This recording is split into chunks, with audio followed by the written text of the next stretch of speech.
That time of year when many Americans will be celebrating Independence Day with family and friends.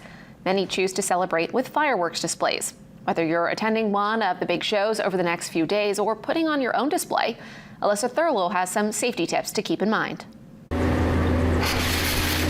These are not toys. These do pack a punch, and we've seen some fairly drastic injuries with these over the past number of years. According to the U.S. Consumer Product Safety Commission, injuries from fireworks are increasing. CPSC says 66% of injuries occur in the weeks before and after the July 4th holiday.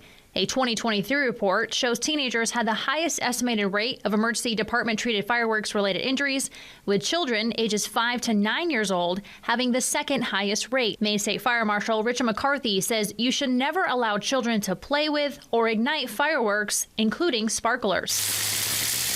The tip of the sparkler actually gets to somewhere between 1,800 and 2,000 degrees. That's when steel melts.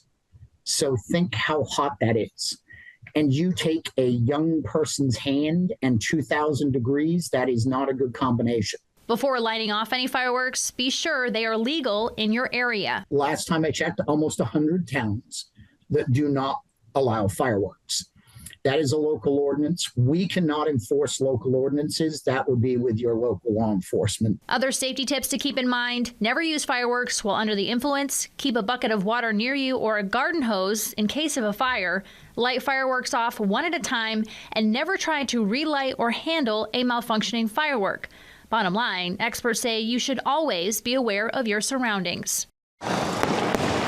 And as beautiful as they are, be aware that fireworks can be triggering for some. Do we have a veteran that may have PTSD? Do we have animals? I heard last week from a person who has elderly horses that actually have to be tranquilized because they are so afraid of the fireworks.